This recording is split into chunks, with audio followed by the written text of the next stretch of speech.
Coming up next on the Jeff Crilley Show, we're going to be talking about business litigation in the era of COVID-19. That's just ahead.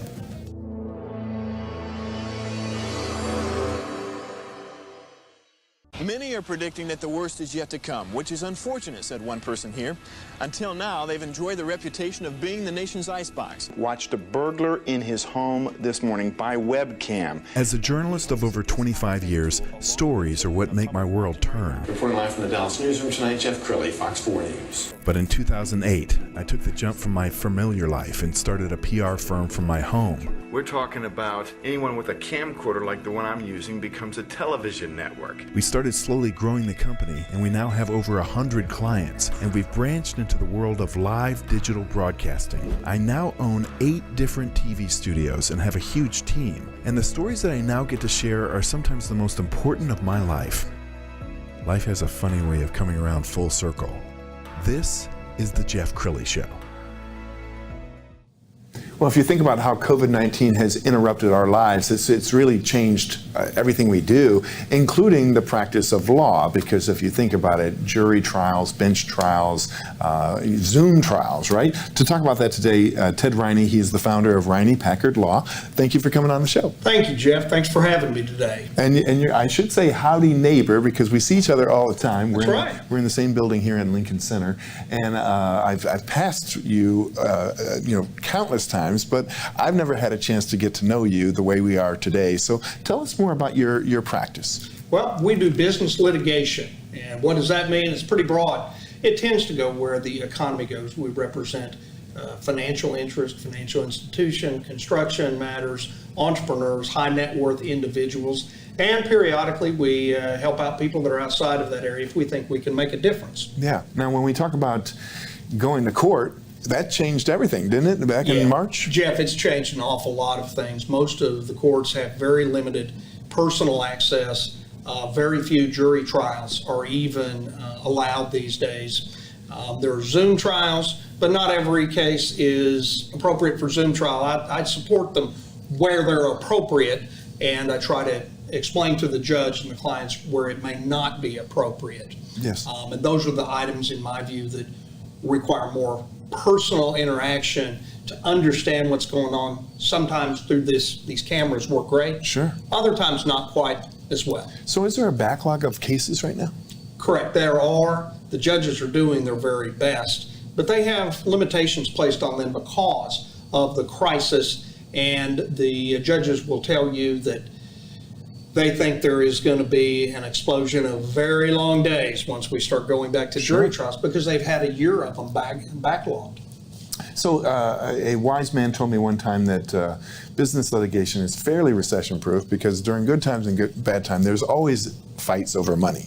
What's been your experience in the last 12 months? In my experience, things have progressed. All of our clients have continued to do business differently, but have continued to do all these business matters and adapt. But in the litigation side, all of the things that you would expect to be impacted by COVID, things like depositions, in-person interviews, sometimes property inspections, and of course, courthouse activity have been limited. Where it goes forward, there are great precautions. You're farther away, screens and what have you up, the plastic screens, but mostly we are not doing very much of that, and things have slowed down, and I'd be remiss if I didn't say some attorneys have used those obstacles strategically to slow things down.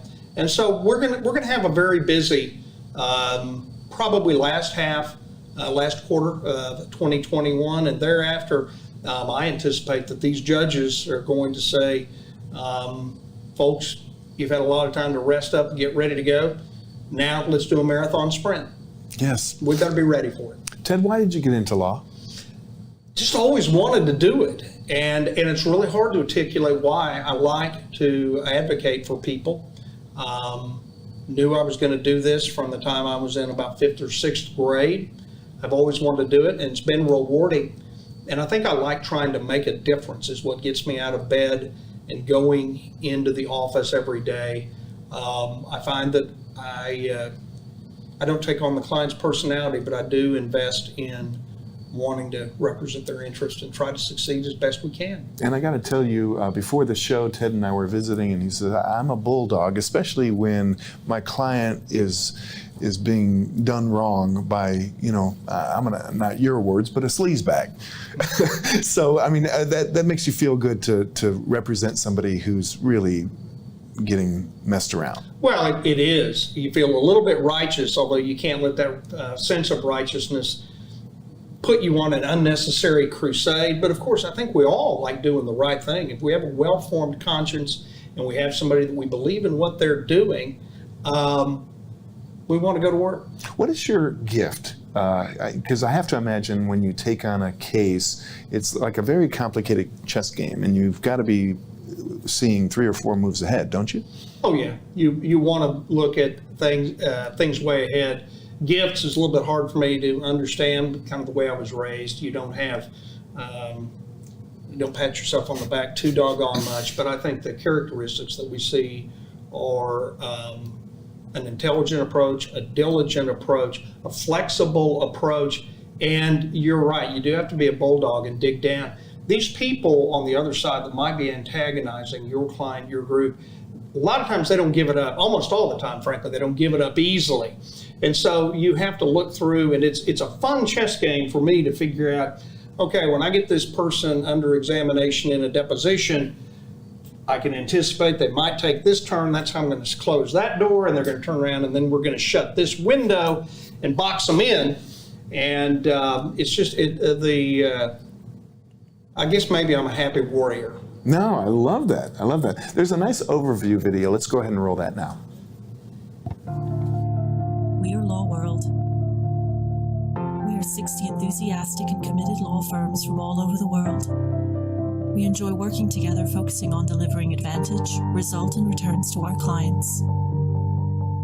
Across continents, we work on ideas, projects, contracts, and litigation, negotiating, drafting, structuring, easing, arguing, mediating, advising, agreeing, and closing.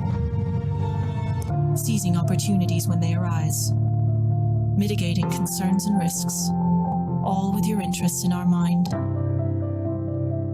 So, whatever it is you need, whatever you have in mind, whether a gold mining project or developing technologically advanced results in healthcare, mitigating taxation, or protecting your brand and ideas, dealing with political uncertainty and financial instability, or looking to employ the next generation, we are there to help.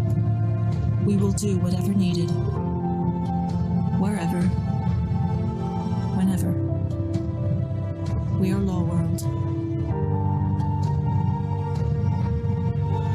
Wow, very impressive. We were talking before the show, and you mentioned that during the 80s you were doing a lot of savings and loan stuff, and I was covering the news back then, so I remember that well.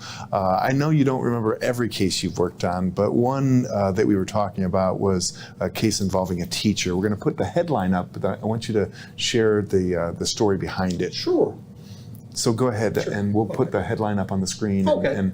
So tell us more about this case. Well, this was a case where a woman, Mary Oliver, a very educated but very personable woman, loved her teaching mission, was teaching science to 7th and 8th graders at Travis School for the Gifted and Talented, just north of downtown. And there was a misunderstanding about Ms. Oliver asking some children who were in the hallway after the bell rang to please get to class. A parent, for reasons I'll never understand, of one of these children thought that Ms. Oliver was mistreating her child, came to Travis Elementary School within the hour. As we later learned, she'd gone home and put rings on each finger of her punching fist. Got through the metal detector because, unfortunately, she was also a DISD teacher and had a badge. Came into the classroom and cornered Ms. Oliver in the very back and literally beat her. And when I say beating, it was indeed a severe beating. Changed the correction in one of her eyes because of the way the eye socket, the skull moved, fractures in her back, I can't remember the other things. I think she was kicked in the head. It's been a while. And that was bad enough. And when one of the larger, stronger teachers down the hall finally came down and pulled this parent back, the parent said, "I'm coming back next time. There won't be somebody here to help me." And so I got wind of this through a now deceased friend of mine. And because we were concerned that this attacker would come back and do what she promised to do, we volunteered to take the case pro bono, and we handled it for Ms. Oliver, and we got a restraining order, followed up by a trial, and recovered all of her damages, got a permanent restraining order, and the woman's not been back in 10 years to hurt her again. And I was pleased because the one commentator said it was an unusually large punitive damages award against an individual. If we were planning this out, you'd ask me how much it is. It was only $500,000. I didn't know it was that too high, but okay. And it was very rewarding to me because Mary was a wonderful woman, and I appreciated very much my law firm at the time supported me because it took an awful lot of effort. One thing I probably would say on TV is the union that paid for the defense of this attacking teacher was relentless in protecting her. And so we had to go all the way through trial, and but it was a very rewarding experience. I'm still in touch with Mary now. She lives in New Mexico. And, I'm impressed that you recalled it with such vivid details because that was a while ago. Of course, it was about 12 years ago when we had the trial. It was April Fool's Day of 2007 when the attack occurred. But I had a lot of passion with that, and I poured a lot of myself into it. And I mentioned earlier, sometimes you want to make a difference. To me, there's a lot of challenges to our education system. Mary was what is right about that system. Yes. And she fought through it, and I was honored to work with her. And I'd probably tell you about my co-counsel, but he's died now. Because he did his part too. Well, you have been recognized by Texas Super Lawyers 18 times. We're going to put that up on the screen. 18 times. That's got to be some kind of record. That's got to feel good. Well, it feels good to be recognized by your peers who vote on that. There's a lot more Texas super lawyers than you think. I can't remember if it's 1% or 2%.